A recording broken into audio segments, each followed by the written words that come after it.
Hi everyone. I just wanted to share with you some of the things I've gone through in my life that I feel maybe could bless somebody else who's going through the same thing. I always feel like if we go through something in life and we get out of it, we have this responsibility to help somebody else get out of it as well. And I feel like God uses the bad things that happen in our life for good, to show His glory in our life. And I went through a really hard time with anxiety and panic attacks. After my father died when I was 25, and that was the first time I started feeling them. I would get these horrible symptoms in my body.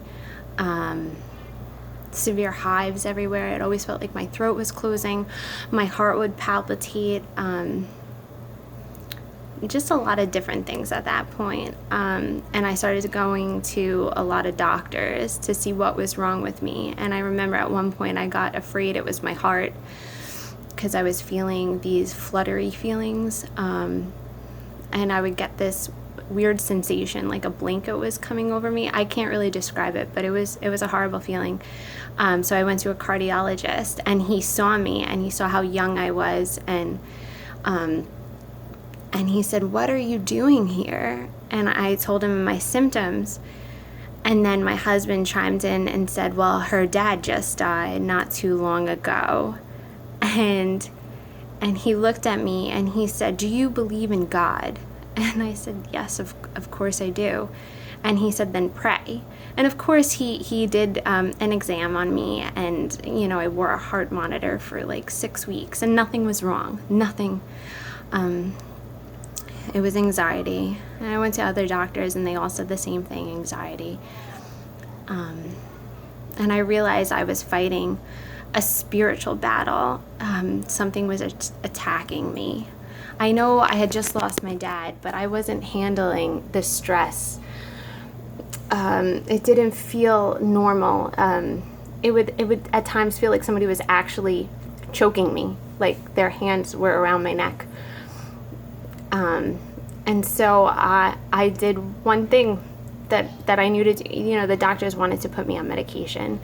I'm not condemning anybody who takes medication, but if you knew me as a person, I don't even like taking Tylenol. So for me, hearing that the solution was a medication, it didn't sit well with me, because I felt like I was fighting not against flesh and blood, but against principalities.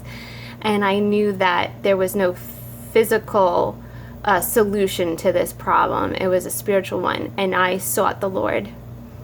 I was in the Word. Every church service there was, not saying you have to go to church to hear from the Lord, but I needed others to encourage me at that point. Every service there was, I was there. I started, I sing, so I started singing worship a lot, like constantly, all day. I was singing to the Lord, reading the Psalms, and got prayed over, and I can't say one particular prayer healed me, like somebody laid their hands on me and I was healed, but over time it was a gradual healing, and God showed Himself strong, and I got through it, and I finished my degree going through all that. I finished my clinical rotations. I went to school for nutrition. That was a big deal for me, because all my professors were saying, you can take this semester off and come back, and I didn't want to do that. I wanted to pound it out, and I knew if I didn't finish, I was never going to come back, because that was the second time I had started school. So I finished. God got me through that with flying colors. I got A's in all my courses, even though I would be taking an exam feeling like somebody was suffocating me. I got through it, and I moved on in my life. I wasn't dealing with that anymore. My husband and I got pregnant. We had our son. I was doing really good. I never thought about the anxiety anymore. Of course, I was still in the Word. It wasn't like an all-day thing anymore for me because it was a different season of my life. And when I turned 31, something happened. I remember feeling, down about myself. I'm somebody who's very self-conscious. I've always struggled with that. Just not feeling pretty enough or thin enough, or just a lot of things. And it's funny because it was only an insecurity that had to do with my outer appearance. And all of a sudden, it took root in me in every area of my life. All my confidence in anything that I did have any confidence, it faded. My intelligence, my ability as a mother, a wife, I just started hating myself. I'm sorry, guys. And so it's funny, I was dealing with that thinking, well, it's just my insecurities. And then suddenly I started getting symptoms again. But this time it wasn't just hives or feeling like my throat was closing. I would wake up in the middle of the night and it felt like acid was being poured all over my body, my brain. It hurt so bad. I would wake up and every joint in my body hurt. I was so tired. I didn't know what was wrong with me because I wasn't thinking on things that should make me anxious. I mean, I was thinking about my insecurities. But I wasn't thinking on scary things, and all of a sudden I started having this fear of death. And it just crept in and it just kept coming. And the pain, I would wake up every morning feeling like, well, is the pain still there? And I would feel it and feel so disgusted. And I started delving into the word even more. And I knew, I just had to cry out to God. And I did go to the doctors just to make sure. And they all said the same thing. It was anxiety. And they begged me to take medication. Now, I took a neuropsychology course in college, and I learned too much about these medications, and I did not want any of them.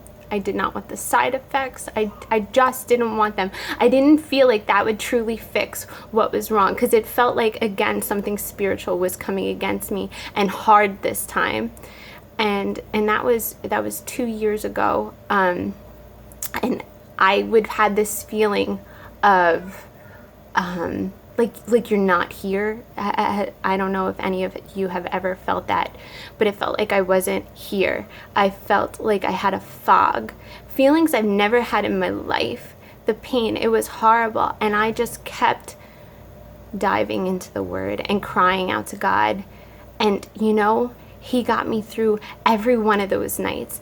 Every single one. It would feel like I was dying. And I would just talk to God. I would cry to Him. I would tell Him everything I was feeling. And you ever read the Word and feel something as you're reading it? You start just sobbing uncontrollably. I'm going to read you what I would read sometimes. And I feel like it's powerful. Psalm 34. I will bless the Lord at all times. His praise will continually be in my mouth. My soul will make its boast in the Lord. The humble will hear of it and be glad. Oh, magnify the Lord with me, and let us exalt His name together. I sought the Lord, and He answered me and delivered me from all my fears. They looked to Him and became radiant, and their faces are not ashamed. This poor man cried, and the Lord heard and saved him out of all his troubles. The angel of the Lord camps around those who fear Him and delivers them. Oh, taste and see that the Lord is good. Blessed is the man who takes refuge in Him. Oh, fear the Lord, you His saints, for the ones who fear Him will not be in need. Will not be in need. We just have to come to Him. And I know Jesus paid the price. Not only did he give us salvation that we would have eternal life in heaven, but he healed us right now. He made us victorious right now. He gave us peace right now. Right now. Not when the rapture happens, that would be great. When we're with the Lord, it's going to be amazing. But he made us victorious right now. He delivered us now. It's done. And all we have to do is read the word. The word is living. And it became flesh. And it was Jesus Christ. Jesus is the word. You read the word out loud. That is the sword. It fights against these principalities. You say the word out loud as you're reading it. God is with you. He never leaves you. He never forsakes you. I got through it. I do not have pain in my body anymore. I do not wake up with a burning sensation. And I can't tell you when it happened and when it went away, but I know what I did. I read the word and I believe on Jesus Christ. I believe that the peace he gives, peace that surpasses all understanding. He said, perfect love casts out all fear. Our love for him is not perfect. You know what's perfect? His love for us. His love for us is perfect. And the reason why it casts out all fear, because there's no fear of punishment. We are not under the curse. There is nothing you can do to earn anything.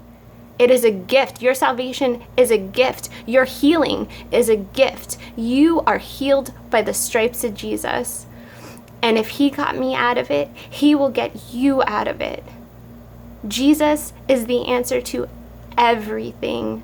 Everything. I don't care how small the request is. Make it. I talk to God about everything. Small to big, it doesn't matter. Even if it's, you're going to think it's ridiculous. Like, even if it's something I want or a silly thing, I don't care what anybody says. He cares about those things. He cares about every little thing.